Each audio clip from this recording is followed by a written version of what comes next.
As jy dalk 'n Bybel saamgebring het vir oggend, Matteus 17.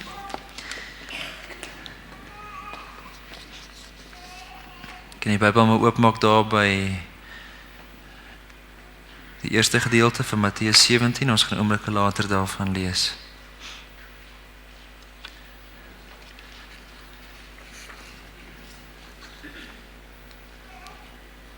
Dit is baie kenmerkend en ek dink ook eintlik baie wonderlik dat wanneer ons gesprekke voer met mekaar in ons gemeente, dat al hoe meer, indien nie die meeste van ons al begin praat oor ons lewe en veral ons geloofslewe en dit vergelyk met die metafoor van 'n reis.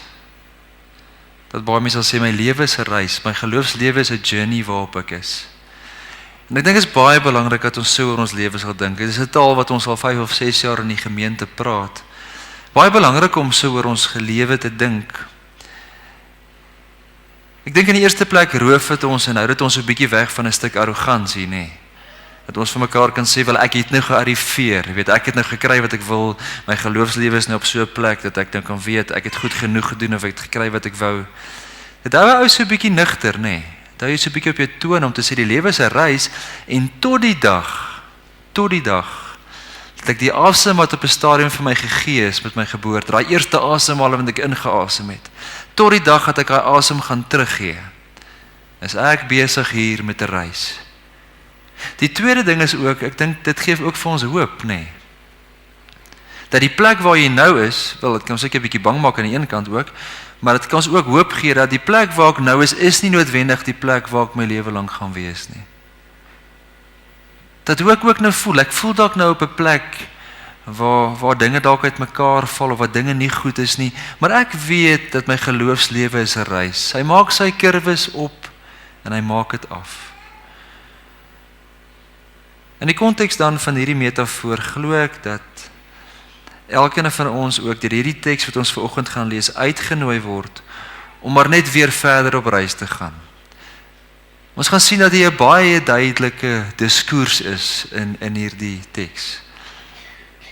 'n Op met die berg, maar weer 'n af met die berg. En dis ons lewe, nê. Ek meen daar's tye wat ons bergervarings het, wat dit vir ons voel asof God naby is, asof ons dinge so duidelik kan sien, en dan is daar geleenthede waar ons in die valleie en in die dale en in die gewone plat wêreld is. So mag hierdie gedeelte vir my en vir jou vanoggend ook net help om 'n stuk innerlike transformasie te beleef. Matteus 17. Ek gaan net eers 20 lees van hoofstuk 16. Dis waar Jesus praat met sy disippels en hy sê, dit verseker ek julle, daar is party van die wat hier staan, wat beslis nie sal sterwe, voordat hulle die seun van die mens in sy koninkryk sien kom het nie. En die meeste ouens van ons het altyd gedink, hy verwys hier na die wederkoms, of wanneer dit nou weer sal gebeur.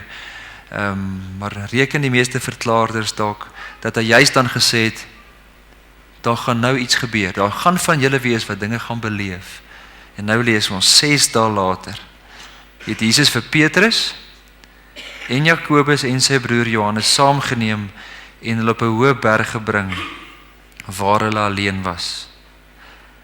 Daar het sy voorkoms voor hulle oë verander.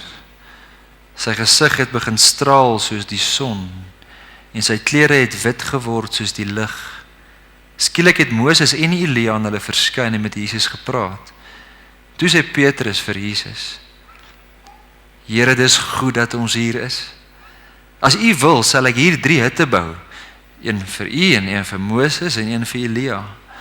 En terwyl hy nog praat, het helder ligte wolk skielik sy skaduwee oor hulle gegooi en 'n stem uit die wolk het gesê, dit is my geliefde seun oor wie ek my verheug. Luister na hom. Toe sy disippels dit hoor, het hulle baie bang geword en op die grond neergeval. Maar Jesus het na hulle toe gekom, hulle aangeraak en gesê, staan op, moenie bang wees nie. Toe hulle opkyk, het hulle niemand gesien nie, net Jesus alleen. Vers 14, toe hulle weer by die mense kom, nou af van die berg af, het 'n man voor hom kom kniel en gesê, dis nou voor Jesus, Here, ontferm U tog oor my seun, want hy is geestelik versteurd en hy ly verskriklik. Hy val dikwels in die vuur en dikwels in die water. Ek het hom al na al die disippels toegebring, maar hulle kon hom nie gesond gemaak het nie. Ons lees net tot sover. Dit is die woord van God vir die mense van God. Mag dit jou vanoggend opnuut ook net so tref. Ek weet nie by wie van u lui die 6 Augustus 1945 geklokkie nie. 6 Augustus 1945. Dit was die dag toe die westerse magte besluit het om 'n atoombom te laat val op Hiroshima. 6 Augustus 1945. En ek dink nie so vanoggend te praat oor die etiese aspekte van die bom en dit wat daarmee saamgegaan het in die Tweede Wêreldoorlog nie. Maar wat belangrik is van die datum is die dag waarop daardie bom gegooi is op Hiroshima, was die dag toe die Oosterse kerk die groot fees gehou het wat verwys het na die berg van verheerliking. Wat ek daardie probeer sê is dat in die Oosterse kerk en die Westerse kerk het hier in die middeleeue geskei, maar in die Oosterse kerk is die fees van die verheerliking op die berg net so belangrik en selfs in sekere kontekste belangriker as Kersfees, as Paasfees, as Pinksterfees. Dit is 'n fees wat hulle baie goed koester. En ons kan ook net vandag sê, joh, dit is daarom baie oneties, nê. Of so 'n bietjie ondeurdag van die Weste om 'n bom te gaan gooi op 'n gemeenskap wat eintlik daardie dag 'n groot godsdienstige fees gehou het. Dis so goed as wat iemand 'n groot bom vat, 'n atoombom dan in hierdie geval, en in Johannesburg en omgewing laat val op Goeie Vrydag, nê, of op Kersdag. Maar ek dink nie die Weste was doelbewus daarmee nie. Ek dink bloot net was daar 'n stuk onbewustheid, 'n stuk amper 'n stuk tragiese oningeligtheid. Want dit is nogal 'n teks, nê, en nogal 'n stuk in die geskiedenis van Jesus waar ons baie min oor praat. Ek weet nie wie van julle het al baie preke gehoor of Bybelstudies gelees of verduidelikings. Ek dink net maar aan hoeveel keer jy al die Kersverhaal gehoor het. Dink net maar hoeveel keer jy al die kruisverhaal gehoor het. Hoeveel films sal daaroor gemaak is. Waar hierdie nogal 'n baie belangrike deel is. Veral in die konteks wat ons nou gelees het, nee, dit is 'n ongelooflike geleentheid waar daar 'n verheerliking plaasvind, waar daar iets gesê word oor Jesus. Vanoggend glo ek as ons kan, wat ons onsself dalk so 'n bietjie toelaat om net so 'n bietjie af te sak in ons harte. En hierdie gedeelte te kan sien in die eerste plek as 'n historiese gebeurtenis, maar ook meer as dit. Dat hierdie verhaal ook vir my en vir jou uitnooi na iets wat elke dag in jou en lewe kan gebeur. Dat die op met die berg en die af met die berg nie iets was wat net eendag gebeur het, sê net maar in 35 na Christus of in 25 na Christus nie.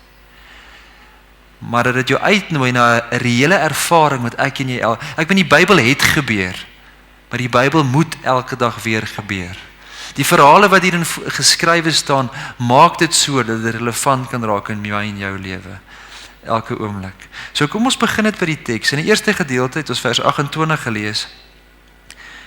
Ek dink juist met die gedagte dat Jesus bedoel het, dat party van julle wat hier staan, sal verseker nie sterf voordat julle die seun van die mens in sy koninkryk sien kom het nie. En so het Jesus ons nou baie gepraat. Die koninkryk van God is op hande.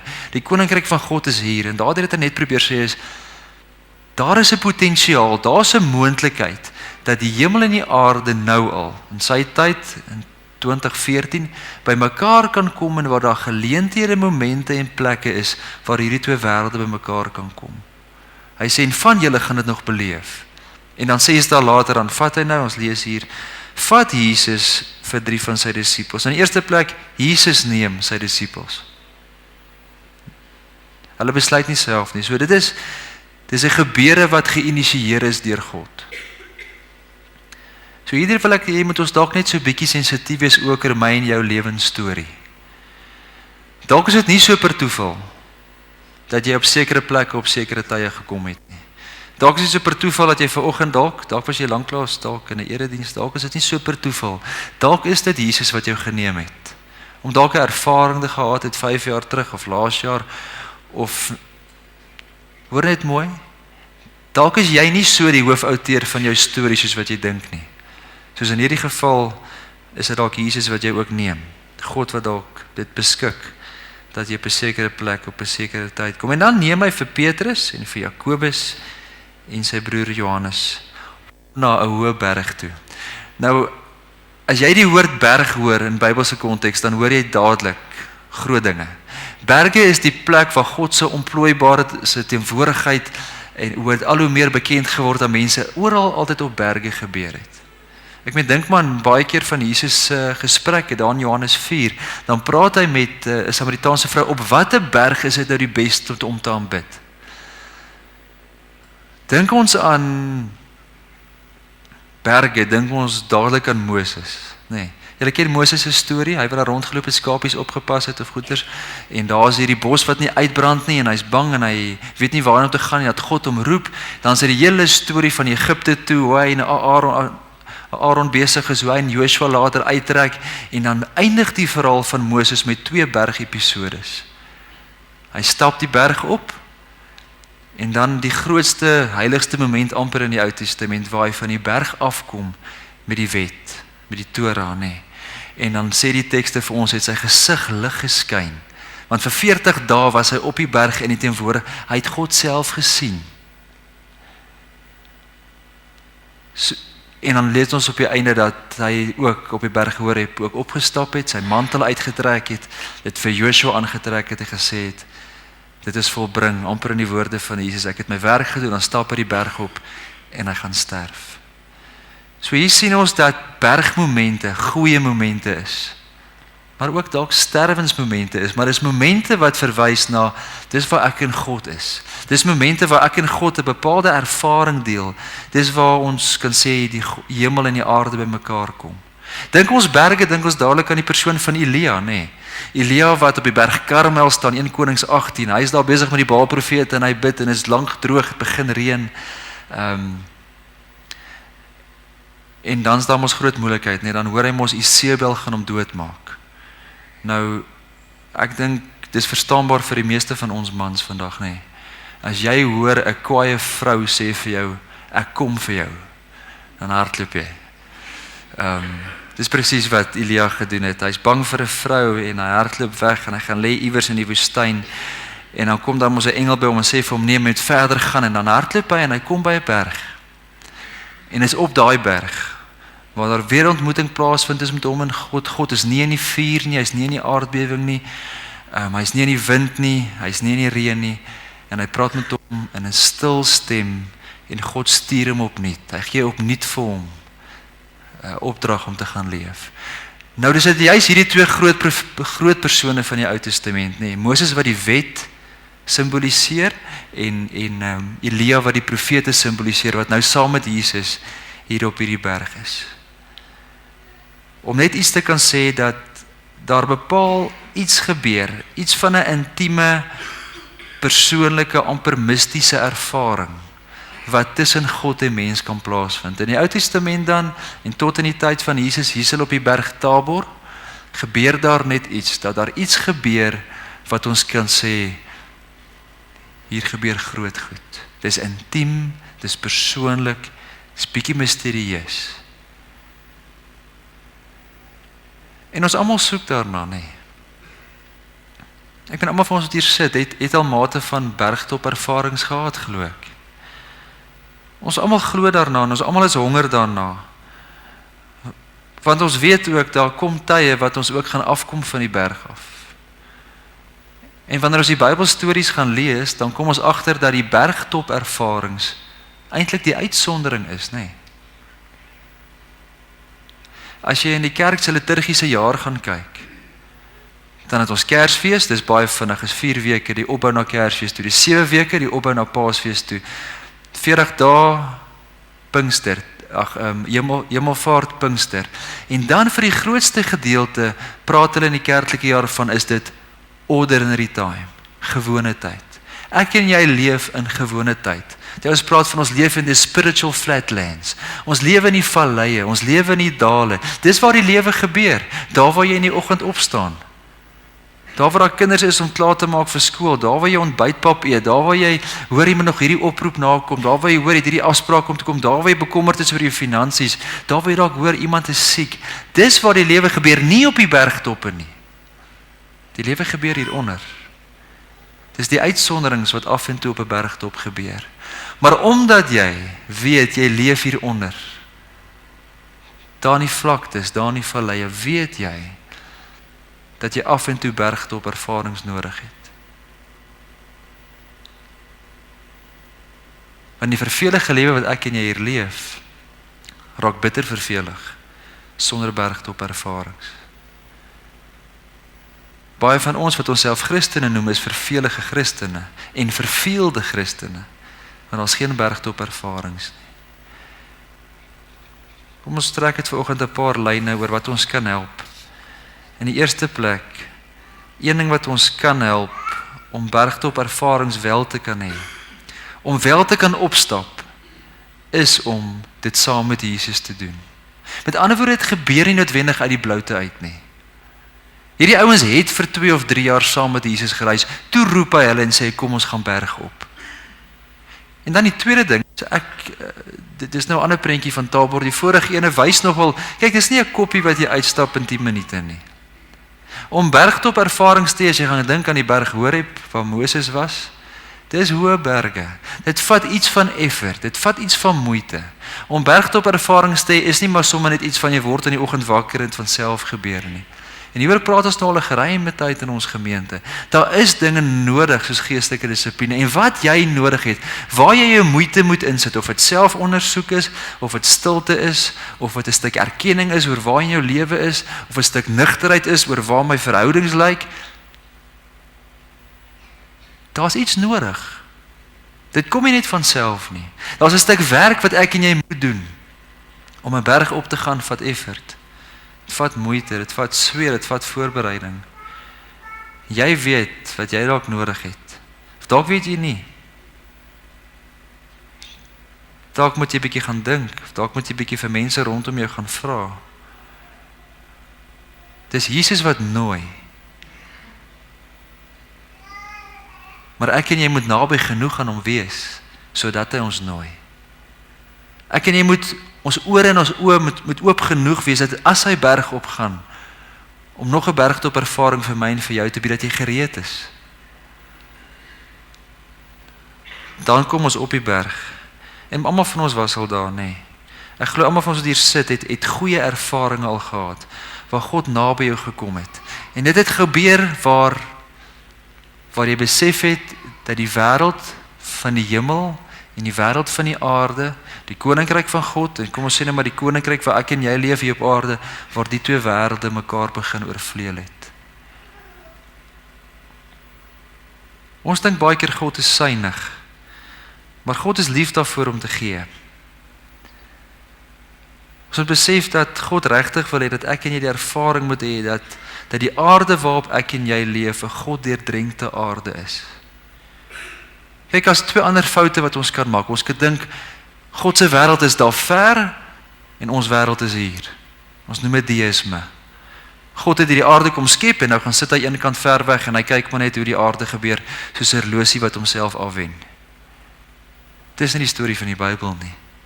Of ons kan oorgaan in heeltemal in panteïsme om te sê God is in alles en alles is God. God is in die boom en die boom is God.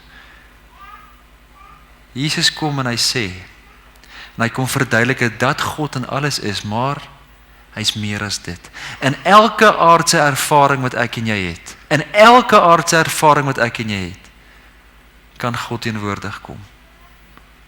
Ons dink baie keer in die groot goed, by geboortes van kinders, by dope, by huwelikseremonies, by grafte, by hospitaalbeddens en intensiewe eenhede, ja. Maar God kan ook teenwoordig kom in alledaagse klein goedjies, wat jy dalk as onbenullig sien.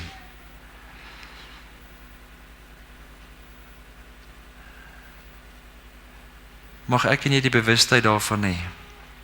Want dit gebeur ook dat ons van die berg af moet afkom. En ek wil so afsluit. Kom ons dink wat kon gebeur het op die berg. Nadat die wolk gekom het en hulle bietjie bang gemaak het en daar neergeval het, kon daar eintlik, ek dink, een van 4 goed gebeur het. Hulle kon toe die wolk weggegaan het, niemand gesien het nie. En kon hulle alleen by die berg afgeloop het. Ek dink dis 'n moontlikheid. Daar was hierdie baie mooi ervaring. Hulle het vir Jesus gesien en Moses wat die wet verteenwoordig, Elia wat die profete verteenwoordig, en nou moet hulle alleen met die berg afkom en is hulle lewe maar net gewoon. En ek dink so is baie van ons se lewens, nê. Daar was hierdie groot ervarings in jou lewe en hoe jy ook al die ervarings nou vir jouself kan inteer of kan onthou. Dan leef jy die dag gaan na of die week gaan na asof daar maar net niks oorgebly het nie. Jy raak op 'n stadium gevoel, maar God stuur jou in 'n rigting of hy vat jou in 'n rigting en daar was vir so 'n oomblik so fanatiese geïnteresseerdheid van jou kant af daarin, maar toe nou is jy weer alleen. Dis die een moontlikheid. Die tweede moontlikheid is dat sê nou maar Moses oorgebly het. Net Moses. En dat hulle saam met Moses afgestap het. Nou dit sou nog 'n goeie gedagte gewees het. Hy ken berge en hy is die bringer van die wet. Maar net so dink ek, is daar baie van ons wat dalk net met Moses van die berg afkom. En net dit wat die wet sê, onthou, van wat's reg en verkeerd. En jy probeer jouself heeltyd meet van, doen ek genoeg, doen ek nie genoeg nie. En as ek baie naby en amper aan die fariseërs van die Nuwe Testament, probeer ek heeltyd uitvind, is hulle goed genoeg of is ek goed genoeg? Probeer ek nie iemand oordeel het oor ander? As ek oordeel oor myself, kan ek myself nie vergewe vir die foute wat ek gemaak het nie, of kan ek die ander ons vergewe vir die foute wat hulle gemaak het nie, dan kom ek met Moses af. En ek besluit, ek judge, ek is die iemand oordeel, ek is die iemand die kritiek het, ek besluit wat's reg, ek besluit wat's verkeerd, want ek het die wet, ek het Moses kom af. Maar gelukkig is dit nie wat gebeur het nie. Of Elia kon agtergebly het, nê. Hy was tog al 'n vurige ou, nê, toe hy bid vir 4000 dae.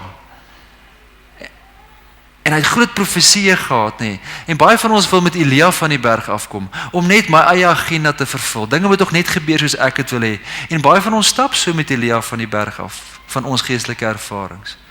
En al wat vir jou belangrik is dat jou profeseë, dat jou lewe net moet reg uitwerk. En jy vra nie vir God nie, jy vra goeders van God. Die Here moet net dit vir jou doen en dit vir jou doen en dit vir jou doen, dan sê jy gelukkig. En so stap jy lekker hand om die lyf met Elia van die berg af. Maar die vierde moontlikheid is die iemand gebeur het. Jesus alleen het agtergebly.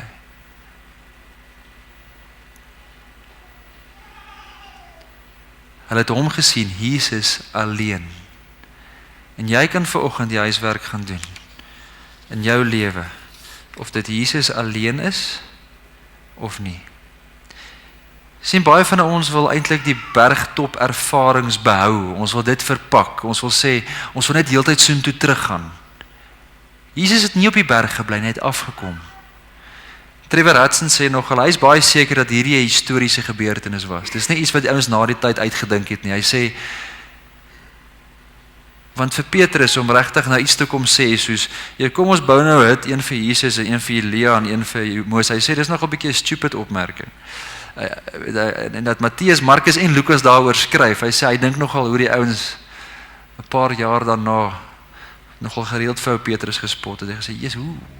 Jy was daar maar dof, jy weet. Maar hitte bou daar op die berg.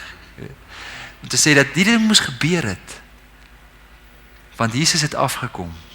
Baie van ons wil op die berg bly. Ons wil net bergtop ervarings hê. Daar was 'n afkom. Daar was definitief 'n afkom. 'n Lewe wat onder in die berg is. 'n Lewe wat ek en jy leef met dale en valleie. Maar, en ek sluit hiermee af, dit was nodig nie vir Jesus dat hierdie verheerliking plaasgevind het nie. Maar vir hierdie 3 manne, Petrus, Jakobus en Johannes. Dat hulle die verheerliking wat hulle beleef het, gesien het hoe dit lyk as 'n mens verheerlik word. Wat kan gebeur as daai verheerliking afkom na die valleie en die dale van hierdie wêreld toe? Want toe Jesus afkom met hierdie 3 disippels van daai berg af, toe is hierdie seun gesond gemaak wat die disippels nie kon doen nie.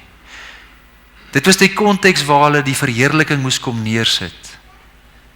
Die konteks van jou lewe is nie op die bergtop nie, jy het sulke ervarings hier en daar. Die konteks van jou lewe is ordinary time. Dis die gewone tyd, dis die opstaan in die oggend, die frustrasie van die lewe, waar jy in die verkeer sit, waar dinge nie vir jou uitwerk nie, waar jy jou banksaal toe kyk en nie weet hoe jy daar gaan uitkom nie. Dit is die lewe dit is die konteks waarin God jou roep, om die verheerliking wat jy beleef, om die bergtop ervarings wat jy af en toe het, te laat realiseer. Jou kantoor, jou huwelik, die huis waarin jy gaan instap oor 'n uur of wat, die motor waarin jy gaan ry hieruit. Dis die ruimte, dis die konteks waar die verheerliking moet neerslag vind. Jy leef nie op die berg nie. Die berge en die valleie is eintlik een. Die verheerliking is net deel van 'n groter storie. Hulle het afgekom, af tot in die vallei. En toe het hulle nog so eentjie afgegaan, tot aan die kruis. En ek sluit daarmee af, die laaste prentjie sê iets daarvoor. Jesus se verhaal vertel vir ons 'n verhaal wat tussen 2 berge gebeur. Wat ek dink wat die storie, wat die reis, wat jou journey vir jou simboliseer. 2 berge. Die een berg is die berg van verheerliking. Die ander een was 'n berg van vernedering. Die een was 'n berg van opwinding, van mooi dinge. Daar wou hulle bly, daar wou hulle hutte bou. Die ander berg was 'n berg van pyn. Op die een berg was daar helder ligte, so helder soos die son. Op die ander berg was dit pikdonker. Toe dit vir 3 ure pikdonker geword het. Op die een berg wil Petrus bly, nee, hy wil sommer hutte bou en daar oornag vir ewig. By die ander berg het Petrus al verloon en al weggehardloop. By die een is daar 'n stem uit die hemel uit wat sê, dit is my geliefde seun oor wie ek my verheug. Op die ander berg 'n menslike stem wat uitsê, my God, lema sabachthani. Dit is my en jou storie. Berg op, berg af. Kom ons stap ook net hierdie laaste 2 weke van lydenstyd in, met ons lewensstorie voorhande. En ons besef net dat, dank Vader tog, Jesus het nie op die berg gebly nie. Hy het afgekom saam met jou.